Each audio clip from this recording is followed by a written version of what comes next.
Page 119, Skip to My Lou. They're introducing you to eighth notes.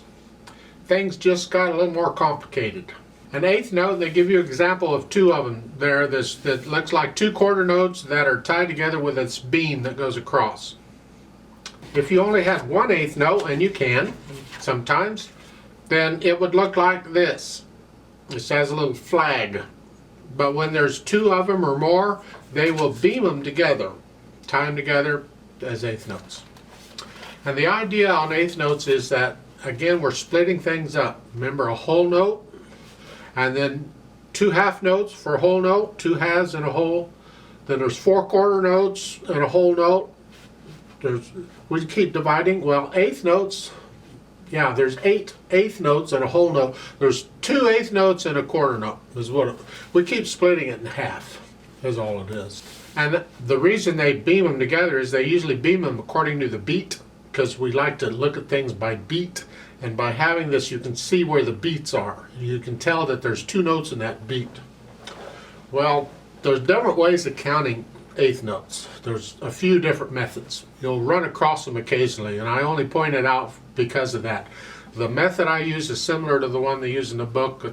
I think it's the easiest one. It's the one I've always taught. And that is that you simply put an and in between the number, because the beat is the number. 1, 2, so skip to my Lou, it's 4/4 time. We're counting quarter notes. 1, 2, 3, those are quarter notes. Well, if I just stick an and in between them, 1 and 2 and 3 and 4, see the beat stays the same, I'm just counting really twice as fast. Each one of those, 1 and 2, those are eighth notes. 1 and 2 and 3 and 4, and that's all it is. They have some other counting things up there. Good luck with that. I prefer you to just stick with 1 and 2 and. So in Skip to My Lou, we have eighth notes. Look at the second measure here in the right hand. You hit E's and G's. So it's 1 and 2 and 3 and 4 and. In the last measure, the first line, you have a D and an F. So it's 1 and 2 and 3 and 4 and. So forth. Let's look in the second line, second measure.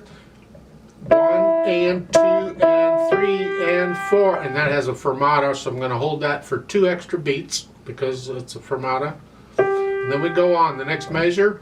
1 and 2 and 3 and 4. That's eighth note. That's as complicated as eighth notes get. So if you could just grab that idea of 1 and 2 and thingy, you should be able to figure out the rhythm on your own when you run across these. Now in Skip to My Lou, it's 4/4 time, and we've already covered a little bit of the right hand. This is actually the same melody as the previous video, except now we've added eighth notes and changed the words. So the left hand's pretty much the same. And they have the same error in this piece as they did the last one, and that is the second measure, the second line. If you have a fermata in one staff to tell you to hold it, you got to have a fermata in the other staff someplace to tell you to hold it so the hands stay together. So there should be a fermata in the second measure there for the left hand, the lower staff, in the second line. Underneath the staff, there's a dot, should be a dot with a half circle under it to tell you to hang on to that too. You got to hang on to both. And you'll just hang on to the left hand however long you're going to match the right hand. So if you're playing it without counting, you just hang on till it feels right and then you go on.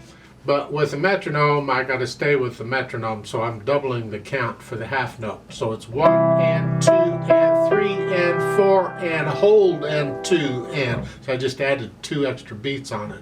That's the way I'll do it. And this is medium loud again. Get to know it and you can adjust the dynamic as you see. They give an alternate pattern for the left hand chords, because when you have block chords in an arrangement, you can change that. You don't have to play block chords.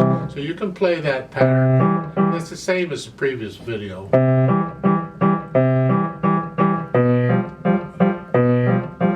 Whatever, it's up to you.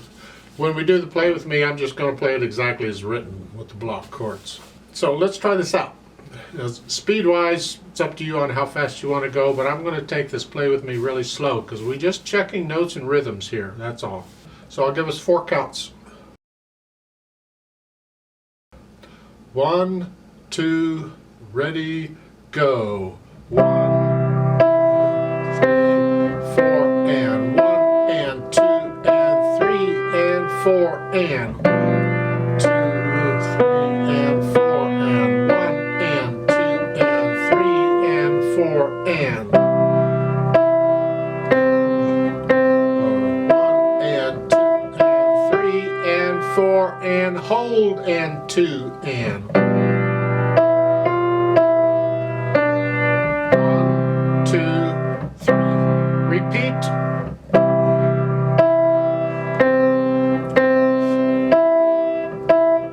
3, 4.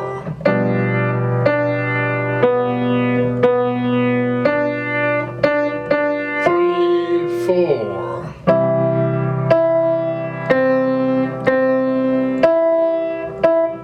3, 4. Hold. 2.